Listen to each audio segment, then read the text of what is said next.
All right, so we're recording now. All right, Okay. so before we get into the film, let's just I'm sure I could find this out on my own, but since I have you here, just remind me of your connection to Binghamton. Were you born here? I know you're a Binghamton High School graduate, but just tell me a little bit about your connection to Binghamton. Okay, and thank you so much, Jim. I'm glad to talk to you about this.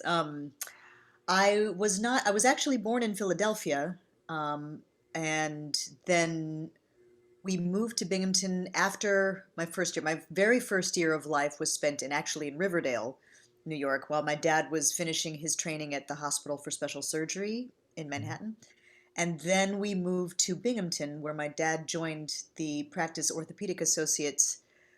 Charlie Carpenter was the surgeon who kind of brought him in, and his Charlie's dad, Alvin, was it was his orthopedic practice, and that's how um, we all came over. And so, well, it was just me. My sister came along later, a couple of years later. Okay. Yeah. So, and then it's safe to assume you were involved in like high school dramas, musicals at Binghamton, all that kind of stuff. You know, what's funny is that we didn't have a drama program at the time. Oh, But we had a lot of music. We had a very rich musical program, and actually, I know it's weird, right? Because this was the direction I wanted to go in, but there were very few outlets growing up. I think the first real outlet we had on stage was actually the Tri-Cities Opera Company. My sister and I participated in the children's chorus of a few of the operas, but I was mostly focused on music. We were singing in the church choir. I started studying music when I was 4 at the Yamaha School. I think that's in Endicott. I hmm. don't know if it's still there, but it was in Endicott. Hmm. I was 4, and then I started private piano at 6, and then private violin at 9 or 10. So I was playing in orchestras and singing in choirs, and choruses, and then I became the jazz soloist for the jazz combo at Binghamton High. But but yeah, there wasn't a lot of drama. I Right, went to theater camp a couple of summers, but right. you know, Yeah. that was it. Yeah. So again, Larry would probably slap me upside the head for asking these questions because I'm sure I should have done my research. But just go It's ahead fine. I'm and happy to meet you. what direction largely has your career taken you in? Are you film, theater, musical theater, television, a mishmash of all? Yes, that I the mishmash. Yeah, it's I would say that most actors that I know of, especially in New York, you kind of have to do everything. I mean, I feel lucky that I trained in music, and I trained in being an instrumentalist as well as a singer. So there are many levels on which I've been able to work, but I did go to graduate school for acting. That was my focus. I got my master's degree from NYU in acting. That's a 3-year program. So, and it wasn't a musical theater school. It was, it would just say theater, but because I can sing, I ended up doing musicals as well. And then when it became the trend to play instruments as well as sing in the musicals, then I started to do that more. Um, so yeah, I would say but then you also, to pay the bills, theater doesn't really pay the bills unless you're one of those people who's lucky to go from Broadway show to Broadway show to Broadway show, but I'm not that person. So I've done a bunch of TV, I've done some film, commercials, now voiceovers. Um, yeah, you kind of have to, it's run the gamut. Right. Yeah. So let's talk about this specific project. Yes, Lady Apsara. Sounds like it was written for you. It can't be a coincidence. It was the book writer and lyricist Naveen Bahar Chaudhry. She we had a discussion. Her, myself, and the composer Kamala Shankaram. The three of us were talking about what the ideas were. Kara Reichel of Prospect, the artistic director of Prospect Theater Company. Kara came to me uh, late last summer and this past summer, and was like, "We're doing this vision series. up at the Goodwill Theater in Binghamton because Kara has had a good relationship with Naima, the CEO of Yep. Goodwill. I know Nima So well. right, so she called me up and was like, "What do you want to do?" So we talked about it, and then we looked for writers and composers, and Naveen jumped on board, as did Kamala. So we were talking about a bunch of possible themes, and dual identity was one of the possible themes that I think Naveen and Kamala were like, that sounds interesting. And through the discussions about what the script should be about, Naveen kind of came up. She was like, well, what if you're an actor? What if you're an actor who is having these auditions and she decided to use my given name, Apsara, for the name of the character. So it really is, and it's very closely based on me. I mean, you could even say it's very close. She's Filipina and Indian, which I am because my mother's Filipina, my dad's Indian. My given name is Apsara. That's the name of the character. An actor who plays instruments and sings. So it's I won't say it's autobiographical, but it is very much based on me. Inspired by your story, I'm sure. Inspired quite closely. Yes. Yes. So, what can you tell me about the plot without giving up too much about it? And these are fairly short films, right? They are. It's a 16-minute film, give or take. So and that's pretty much it. I'm an actor going on uh, two auditions and in a day, which as an actor, especially if you have to sing or play instruments, that's a fairly that's a I won't say it's a heavy day, but that's a full day of having to be prepared, focused on all the different, your what is the phrase? Operating on all six cylinders, 12 Yes. cylinders, Yeah. however many Sure. cylinders it is. Um, and so it's a lot. And so you see her going through those and what she comes up against in terms of her racial identity in those two scenarios. Gotcha. So I won't give away too much more than that. You'll also see, besides myself, Chris Cornwell, Debbie Jong, and Shinya Miyamoto are the other three musician actors in the piece. And they play multiple characters. Our director, Zai Ali Khan, would say they're the angels and devils. They're the angels and devils in the piece. Gotcha. So Is the story then largely told through your dialogue with the other actors, or do you have like a monologue or narration to it? that's funny. There's no voiceover narration, but the first song is a solo, me directly addressing the camera. Okay. The other songs are sort of contained within the body of the audition because each of the auditions has a song within it. And then I won't say anything about the final song. Okay. Good. That's Yeah, the that's we want some suspense in all of this. yes, So yes. That's what I'd like. yeah. All right. So what was the experience like? How long were you here? And what was it like to be back home? I mean, do you still have family here and all that? Yes, I actually stayed with my parents, who still live here. My dad is actually still practicing orthopedics. He doesn't take calls anymore, or he's not on call anymore, but he still is seeing patients and doing surgery. Um, and I feel very lucky that I got to see them. I mean, we did have a rigorous testing schedule, so we all of us had to test before we left New York. And then as soon as we got to Binghamton, the very first thing we did driving into town was go straight to UHS to get another test. And we all fortunately tested negative, and that is the actors, but also our director Zai. Kamala, the composer, was already here because actually she coincidentally had a piece that Tri Cities Opera was Yep, premiering yep, at the same I'm time. You know familiar this. with it. Yep, yep, Yeah, the virtual reality piece. So yeah, that was like, wait, what? It was so, there's so many coincidences and confluences with this. But right. so they were all staying at a hotel, but I got to stay with my folks. And my parents we were all a little sad that about COVID and the lockdown because otherwise we would have loved to have everyone over for Right. dinner. But it was, Sure. but so it was great to get to both be at home with my folks, but also work. Go to work every day. They were long they were long days because of all of the stuff around them, but actually the COVID shooting rules were very strict. And so our shoot days were actually shorter than a standard shooting day. Standard shooting day might be 10 hours, but we only had 8 Mm. in which to shoot, which is not a lot of time. So this was we arrived on a Sunday, uh, rehearsed and recorded the music on a Monday, shot all day Tuesday, and only half a day Wednesday, and then we were gone.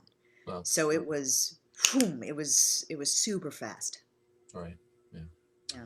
What was it like being in that old theater? I can't imagine you'd ever been in there before. Very few people have in Yeah. decades. I hadn't, although when Kara first showed me pictures when we were first discussing the project, I thought it was the Forum, the downtown. I was like, "Oh, that's the Forum," but it's not. And she's like, "No, it's the Goodwill." But the construction inside is so similar to how the Forum looks. Right. Um, but I hadn't been inside it. It was so cool. I don't know if Binghamtonians have seen any of the other films. So if anyone gets a chance to watch the other series in the Vision series film series through Prospect Theater's YouTube channel, you see the inside of the theater, and they really took advantage of filming that space. It's so cool because it's so old, but also, and so everything's just crumbling, but in this beautiful way. Um, and there's like an inch of dust on everything, but which makes it a little tricky to breathe. But we had masks, but when you light that kind of a space, it just produces the most beautiful images. Um, so yeah, bit dusty to perform in there, Yeah. but so wild, so beautiful. Yeah. So, given that the story was inspired by you, how special of an experience was this for you? Very special. I'm just to go back to the space for one quick minute to clarify, though. A lot of the filming was also done in the firehouse, which is the new building that Right. houses the Okay. new theater. So we filmed not in the black box space itself, but upstairs, Okay. where Yeah. it's the same sort of crumbly. I've been up Uh, there. Yeah. you've been up there, yeah. Also, really cool. Hmm. Um, but to answer your question about how special it is, I've never had anything like this. I don't quite know how to say thank you enough to Kara Reichel for just saying, "Hey, do you want to? Shall we commission a film for you?" And I was like, "Sure." And I mean that doesn't happen very often. It's never happened to me because I mean, it's one thing. Actors make their own work. A lot of actors make their own work all the time, and now these days people are writers and producers and directors as well as actors. But I I'm not a writer. Um, Not mostly. I did write that op-ed, but I'm not I haven't written plays and screenplays. So to be able to say to a composer and a book writer, "Hey, what about this as a piece, as a vehicle for me?" And then for it to contain my name and my actual ethnicity. I never get to there are never characters written who are both Filipina and Indian. They're usually one or the other. Or if I've played mixed characters before, they're mixed other Asian things. I've never played anyone that's just me. Um, so it's truly unique, and I can't thank the writers and Kara enough for it. And I also take it that the themes that this film explores were important to you. Yes, yeah. Racial identity, of course, is something that at some point every person of color will have to reckon with how they perceive themselves and how others perceive them, and what happens as a result of that perception throughout their life in every aspect of it. Um, there is in the entertainment industry, in the theater world, in the acting world, it is there's still a lot of catch up being played, and I would say, especially in the film world. well, and the theater world, just everywhere. Um, it is, the industry loves to put people in boxes. They love to, and it not, isn't just about ethnicity. They love to put you in a gender box. They love to put you in a looks box. Oh, you're leading lady, or you're a character actor, or you're the weirdo, you're the villain, you're the. They love to have boxes, and be able to sort of see your look and your essence and your energy and go, that's I've pegged you. You're that. And the room to be able to just stretch and have nuance and just be yourself, and then especially as Asian Americans, for that person to just be a person as opposed to kind of the token character who's there to enhance the plot but doesn't really have any arc of their own. That happens to us a lot. It's very rare to see a fully fleshed out individual who is Asian American on screen. It's happening, it's better now than it was when I was starting out, but it's still pretty slow. And it's definitely been slow for me. Um, I still end up playing a lot of characters who wear a lot of polyester, whether they are, whether it's lab coats or police uniforms or a suit, or so there's a lot of polyester. I call them I call them asexual information givers. They kind of show up, they give a lot of information, or they do this thing. They don't really have a life or an arc. They just kind of, and that's I'm grateful always for work, but I would love for us to just be people, you know, and Yeah. just be parts of the stories that everybody tells. Yeah. Now, is there a lot of singing involved in this? hmm There's So four how songs. good was that to be able to showcase that as well as your acting? That was a real treat. Kamala wrote some really really cool music, and she was the kind of dream composer you want to work with, who says, okay, so this is the melody, but here's where you're free to improvise. I would love for you to improvise, make this part your own. This is a blueprint. Not every song was like that, but for a lot of the music it was like that, which is a dream for me because I'm an improviser, and I love to, especially musically. So it was great to improvise musically. There will also, you will see, without giving too much away, there is a chance for me to improvise instrumentally as well, which I'm less experienced at, but there's still, we still managed to put it in the film. Um, and that was Kamala making room for that. That that was pretty great. To also, I mean, we couldn't film with the masks, so to be able to sing in a space with other people, it is generally speaking quite dangerous, because the droplets actually extend much further when you sing and when you sing loud. But we had no actual audience. Everyone was very far back away. It's not like we were in each other's faces, but we had also all tested negative. So, and we tested negative upon return as well. So it was it felt a little bit risky, but only a little. Mostly it felt really liberating. What instruments do you play? I play piano and violin. Um, I play a little bit of mandolin, but I won't advertise myself as a mandolin player. I've got a few things. I've got a melodica, um, that I use on occasion.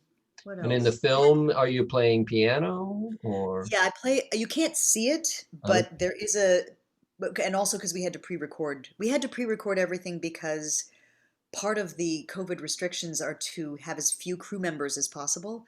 And so the easiest way to sync up the sound was to not even try to record the sound in the space. Also, because the spaces are so cavernous and Right, echoey, that would have taken days just to get those songs right. right. So instead, we just recorded everything ahead of time in the studio in the firehouse, and then lip synced. So what you'll see is a lip synced performance. But it's of your voice, so Yeah. yeah. And it was me playing part of the piano. The first half of the piano playing is me, and then the second half was actually Debbie Chong, which I don't know if she gets credited, but she should be because she played um, the rest of the piano stuff. And then I think Kamala actually played some of the pieces herself on her instruments and then sent those pre-recorded tracks. I believe Kamala played on the first and third tracks, and Debbie played piano on the second. There's four. Is there four? Are there four? Yeah, four songs. Yeah. So I guess my final question, you've already somewhat touched on this, but I mean, how does it feel now to know that this is going to be dropping, I guess, on Thursday evening, and people will Hmm. be able to check it out all over the world?